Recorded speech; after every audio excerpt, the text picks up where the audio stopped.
to get out in front of this and, try to persuade Netflix not to come forward with it. I think it's an interesting argument because what they're claiming is, Curtis Jackson, aka 50 Cent, has had a longstanding, animosity against Diddy and sort of vice versa. And because he's at the helm, they're arguing this can't be taken seriously. This should sort of be seen as propaganda. And one of the things that Netflix hit back with was, yes, he's the executive producer. He doesn't necessarily have creative control. And that's something Interestingly, we haven't seen the indictments yet. There's been some time lag.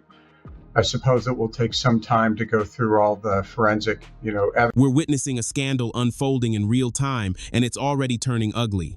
This isn't just about one man's mistake. It's an entire power structure fracturing right down the middle. What began as hushed rumors surrounding Sean Diddy Combs has now escalated into a full-scale crisis for the music industry. Federal charges, mysterious recordings, and an expanding list of influential names are being pulled directly into the chaos. Some of the biggest stars in music suddenly find themselves far too close to the epicenter, and no one appears to be at ease. Comfortable. Now you take 50, somebody who didn't win diamond, somebody who's still going on tours, somebody who's always been the opposition to Puff.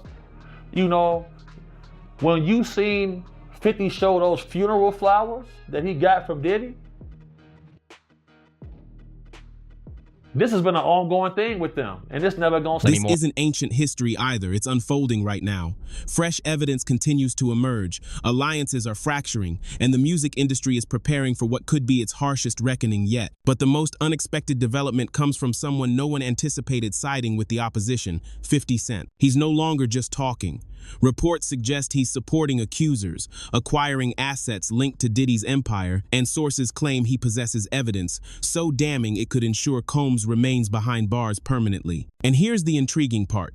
This isn't purely about justice, it's calculated strategy, a deliberate effort to dismantle Diddy's influence entirely. It's like a high-stakes chess match, with every move designed to permanently erase his dominance. That's the aspect that should alarm everyone in the industry. The tapes in question aren't mere random recordings. They are purported videos connected to private gatherings that allegedly involved emerging young stars like Justin Bieber and Usher during some of Sean Diddy Combs' most notorious events. Q of Day 26, they were on Making the Band 4.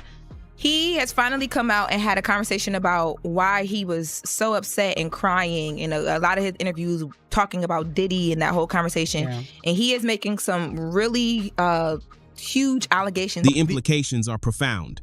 If these allegations carry any real substance, this ceases to be the story of one influential figure's downfall and begins to resemble a deeply entrenched system that shielded itself at any cost. Let's go back a bit to March 2024, when federal agents raided Diddy's residences in Los Angeles and Miami. That marked the moment everything began to unravel in earnest. In the months that followed, the pieces started falling. Usher quietly distanced himself on social media. Old video clips resurfaced, including ones where Diddy made inappropriate jokes that now feel deeply unsettling, and Justin Bieber's name reappeared in footage that raised uncomfortable questions. Then came the emotional interviews from Quanell Quay Mosley of Day 26, whose raw and tearful accounts of past experiences under Diddy's label profoundly altered the public conversation, bringing a new level of gravity to the unfolding events. Book Porter allegedly recounts discovering and making copies of the tapes that Diddy made of himself having with young boys that he was managing, including an alleged tape involving an 18-year-old pop star. K didn't merely describe his pain, he outlined a rigid structure, a place where loyalty was demanded, personal privacy was non-existent, and what was presented as mentorship veered into deeply disturbing territory. His recollection of waking up disoriented and screaming in a basement room allegedly while being filmed as Diddy and others laughed nearby represents more than one individual's trauma. It aligns with a broader emerging pattern of allegations. Collect everybody's phone. So now it's just your word against a billionaire. You're gonna lose. Read this right there from that young. And then there are the email messages that Day 26 members claim were sent directly from Diddy himself, filled with bizarre language and deeply unsettling references that only add to the growing mystery and sense of dread. They have chosen not to disclose the full contents publicly, but the palpable fear in their voices during interviews speaks volumes, conveying more than any written document ever could. This went beyond typical industry pressure. It felt like deliberate intimidation designed to silence people for good. And for years, it succeeded until the dam finally broke. It looks like whatever Justin is doing, and I'm not going to show it out of just respect for the fact that I truly believe that Justin Bieber is a victim. But whatever he is doing in this video with Trey Songz and Odell Beckham Jr. looks... What we're witnessing now isn't just a few courageous insiders coming forward. It's a dam bursting wide open. The first major crack appeared with Cassie Ventura's lawsuit, which exposed years of alleged abuse. The subsequent federal charges didn't merely expand that crack. They shattered it completely. And now, with the Netflix documentary series Sean Combs, The Reckoning executive produced by 50 Cent streaming as of early December 2025, the public has a front row seat to the unraveling of a meticulously crafted public image. Never before seen footage reportedly captures Diddy strategizing with his legal team in the days leading up to his 2024 arrest, desperately calculating next moves and attempting to manage the escalating fallout. The carefully constructed mask isn't merely slipping anymore, it's completely shattered. But it just seems very suspicious when you go through and you look at in the history of different people that can make you go away if listen, I've worried about some of the things that I talk about. And then there are the tapes, the ones 50 Cent claims to possess. Insiders allege that these recordings, if authentic, were used as leverage for decades. If they indeed depict what sources describe, the fallout extends far beyond Diddy alone. It implicates anyone who attended those events, remained silent, or profited from his influence and protection. That list is extensive. A-list celebrities, industry titans, and careers that were forged within the very system many now claim they barely recognized or understood. He cornered me. And then he asked me, with his arm up, he asked me, "How you doing?" I'm kind of like, wow, this is, what the heck? Very uncomfortable. And then he rubbed his hand down my breast. He said, "If you need anything at all, you let me." Usher has already spoken publicly about the chaotic and unsettling environment he witnessed early in his career while living with Diddy as a teenager. Similarly, old interactions between Justin Bieber and Diddy are now being closely re-examined in light of recent events. And then there are those infamous invite-only white parties. Multiple civil lawsuits have alleged that drinks served at these events weren't always what they appeared to be, claims of substances being added without consent. Cameras were reportedly always rolling, and the usual rules seemed to apply to everyone except the host himself. That detail alone reveals something critical. This wasn't mere random chaos, it was orchestrated and controlled. And the timing of everything surfacing now? Far from accidental. In the unit that was one floor above mine, so in terms of like the setting, it's a fairly decent chance that the room I'm describing is similar to where Diddy is. Yeah. Diddy's trial began on the 5th of May 2025, and after a high-profile 8-week proceedings, he was ultimately convicted on lesser charges, sentenced in October to over 4 years in prison. But even now, the real judgment continues to play out in the court of public opinion. Every resurfaced clip, every tense interview, and every hastily deleted post is actively shaping the narrative in real time, and it's closing in faster than ever. And let's be clear, 50 Cent is far from standing on the sideline. He's reportedly supporting accusers behind the scenes, executive producing the explosive Netflix documentary series Sean Combs, The Reckoning, which premiered on December 2, 2025, and openly teasing potentially devastating evidence that could further damage Sean Combs' legacy for good. Thing about why I'm not in the thing, the lady was talking greasy to me. She had no right to talk greasy to me. And then she told me that 50 didn't have the power to do anything, but they using his name to like push the whole documentary. And that's what. This isn't about seeking exposure or clout, it's pure strategy. 50 Cent isn't simply going after one longtime rival. He's directly confronting the entrenched mechanisms of power and protection that have long defined this industry. Because at its core, this story transcends what Sean Diddy Combs is alleged to have done. It's about who knew, who chose to remain silent, and who is still maneuvering to shield him or themselves from the consequences. Take Dawn Richard, for example, the former member of Danity Kane and Diddy Dirty Money. When accusations surfaced linking her to disturbing events at Diddy's Hamptons home, including claims from her ex-boyfriend Quay Mosley that she participated in drugging him there, she swiftly issued a denial, calling the allegations completely false and categorically untrue. But rather than resolving the matter, her strong response only intensified scrutiny and sparked additional questions about the broader patterns of behavior and complicity. Wild King Nights. And what a Wild King Night was when him and a guest would go to a hotel room or be at his home, his bedroom, and they would have intimate gatherings. I would have to go and prep that hotel room, which consisted of baby oil, ash. If Quinnell Quay Mosley's deeply emotional account is accurate, and he clearly believes every word of it, then Dawn Richard wasn't merely present at those events. She may have actively participated in the mechanisms that kept the entire operation running smoothly. And if she is not telling the truth in her denial, that suggests the web of complicity extends even deeper than anyone is willing to acknowledge. Because systems like the one Diddy allegedly built do not survive on the actions of one man alone. They require enablers. People who look the other way, people who handle difficult situations, and people who keep the cameras steady while others bear the true cost. So maybe the judge is going to give him more than time served. But we should say that the maximum he could get is 20 years. And that's what I want to get into for a minute. Because this is some racist you-know-what, this man. And then there's the money, and this is where things turn particularly ugly. Diddy's empire wasn't built solely on hit records. It was founded on a system of tight control. For years, artists signed to Bad Boy Records voiced complaints about unfavorable contracts, lack of ownership over their masters and publishing, and missing royalties issues that often left them financially strapped despite their commercial success. This went beyond standard business practices. It created powerful leverage, keeping many artists locked in unfavorable deals and dependent on the label for far longer than they anticipated. Many people he affected negatively, that was his trade-off to gain what he had. His former bodyguard, Gene Deal, said he seen him doing a ritual where they dove. What is that? And I feel like it's being overlooked because they see him doing the dance moves with the baggy clothes. You know, some of the ladies in his videos were trans.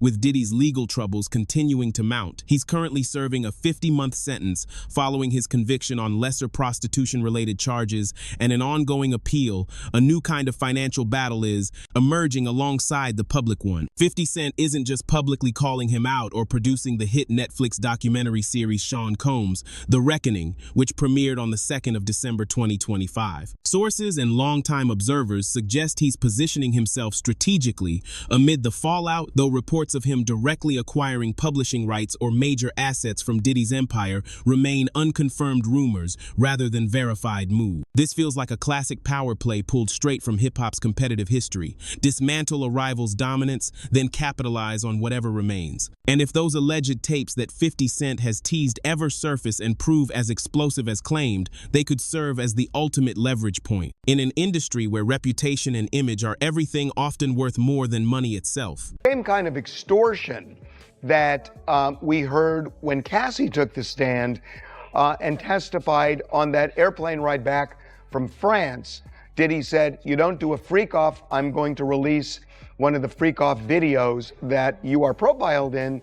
And recordings like that wouldn't just hurt careers, they'd erase legacies. Now, let's talk about the tapes themselves, the ones insiders alleged show Justin Bieber and Usher in situations that raise serious questions about power, access, and boundaries. Not crimes proven, but moments that would force the public to rethink old narratives. Because this wouldn't be about being in the wrong room once.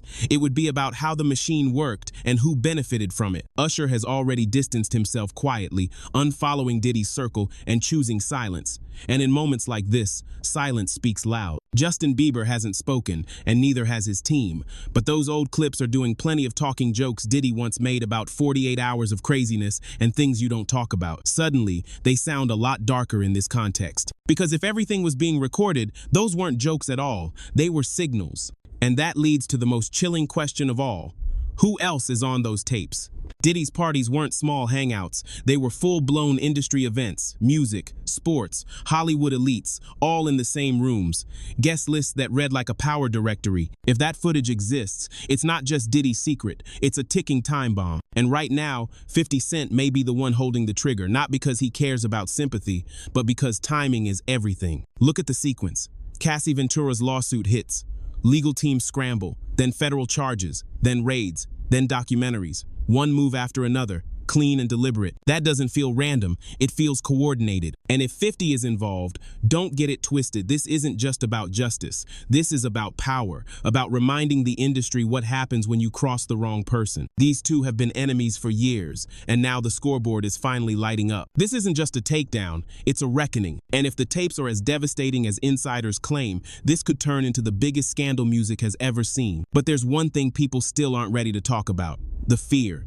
The kind of fear that keeps mouths shut for decades. Mosley didn't just talk about pain. He described a system built to crush resistance, a setup where saying no wasn't an option and compliance was survival. In that world, speaking up didn't just cost you a job, it could erase your reputation. Your future might be worse. And if that's even partially true, then this story stops being just about Sean Combs. It becomes about everyone who benefited from that silence. The executives who looked the other way, the artists who stayed quiet and cashed checks, the media that glamorized the parties without ever asking what really happened behind closed doors. Because this isn't one man's failure, it's an industry-wide one, an ecosystem that rewarded obedience and punished truth. And if those tapes surface, if the names start dropping, if the dominoes keep falling, we may finally see how many people were willing to trade their morals just to stay invited. Right now, Diddy is sitting behind bars while the empire he built collapses in real time, and the panic outside those walls is louder than anything coming from inside. But don't get it twisted, this story is nowhere near finished. The tapes are still out there, and the people who know what's on them, they're starting to crack. That's the thing about systems like Diddy's. They don't survive in isolation. They need an entire ecosystem. Enablers, gatekeepers, people who look the other way, sign the checks, laugh at jokes they shouldn't, and make damn sure the wrong doors stay closed. And now that the walls are closing in on Sean Combs, those same people are panicking. Because if the tapes exist, if the emails are real, if the accounts from Cassie Ventura, Gene Deal, formerly Quay Mosley, and others hold up in court, then this isn't just Diddy's reckoning. It's theirs, too. We're talking about lawyers who drafted airtight NDAs, executives who greenlit projects while whispers followed him everywhere, publicists who spun legends out of chaos, and yes, other artists who stayed silent because speaking up meant career suicide. And let's be honest, some weren't just witnesses, they were involved. Take the infamous white parties. These weren't casual get-togethers. They were curated power displays, guest lists stacked with industry royalty like Jay-Z, Beyonce, Mariah Carey, Paris Hilton, and Kim Kardashian, plus athletes and political figures. Now, with lawsuits alleging spiked drinks, hidden cameras, and coercion, the question isn't just what Diddy did, it's what everyone else saw. Because you don't run parties like that for decades without people noticing the warning signs. So, where were the warnings? Where were the interventions? Or did everyone just decide it was easier to play along? Because in Hollywood, silence isn't just golden, it's currency. And right now, that currency is crashing hard. For years, the media treated Diddy's parties like legendary must-see events, glossy photos, glowing recaps, breathless headlines. All of it helped build the myth and sell the fantasy. Nobody asked hard questions. They just showed up and smiled for the camera. Now look at them.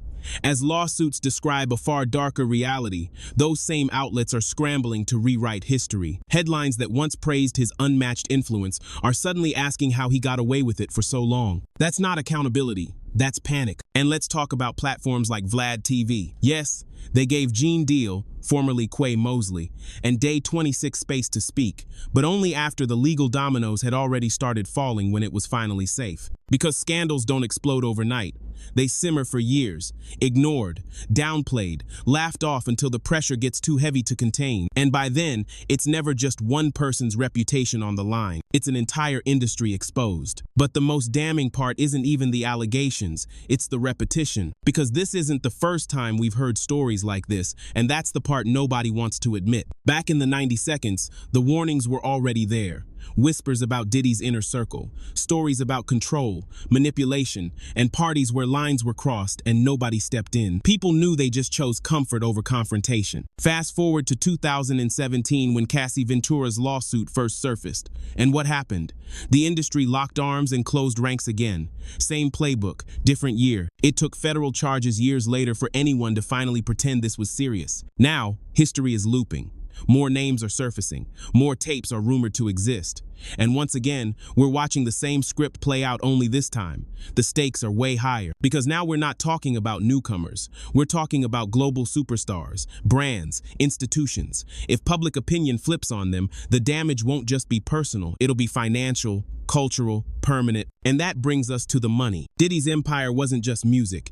It was branding. Ciroc, Sean John, Revolt TV, Bad Boy Records. Each piece helped build the illusion of untouchable power. But now that machine is turning toxic. Ciroc has already distanced itself. Revolt's future is suddenly uncertain. And Bad Boy, the label that launched careers, feels like a ghost ship with artists either fleeing quietly or staying dead silent. That's what happens when a system runs on fear instead of truth.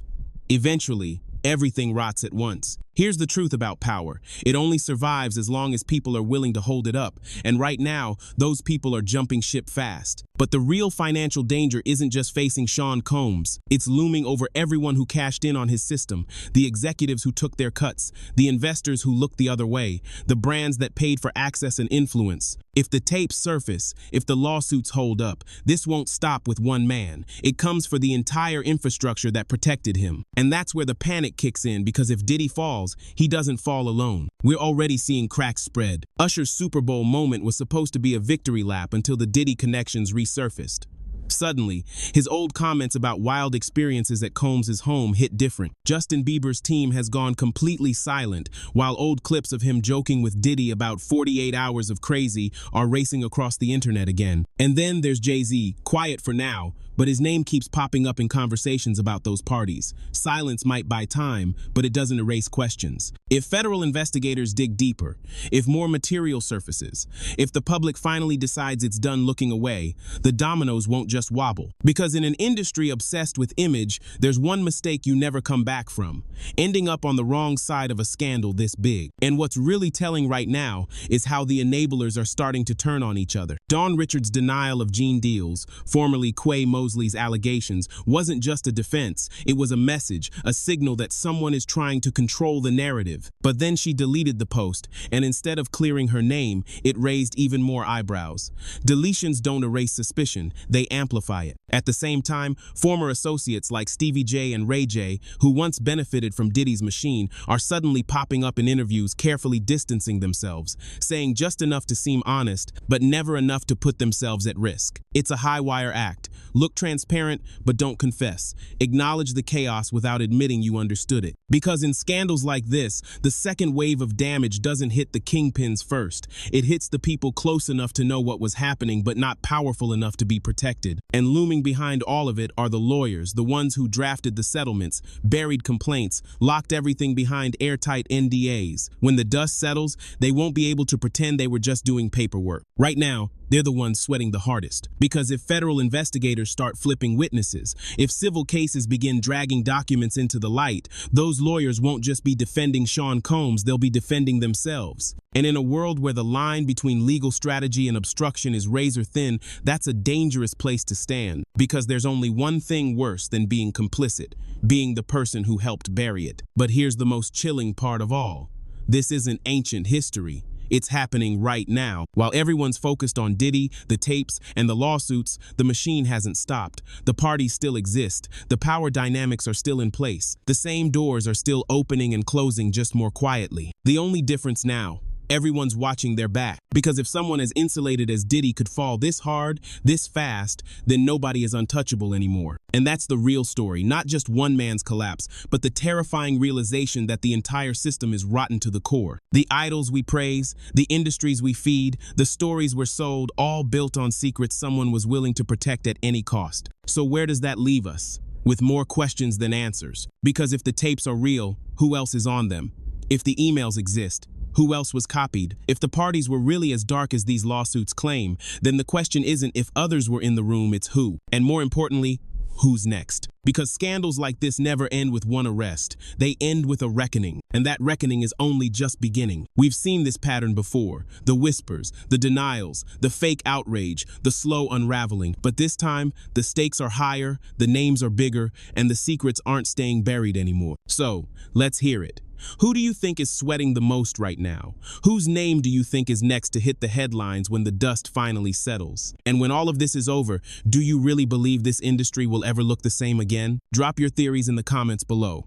Like this video, subscribe to the channel, and share this with anyone who's been side-eyeing this situation too. It really helps and keeps these conversations alive. This story is far from over. Stay sharp, stay curious, and keep watching because what comes next is going to shake everything.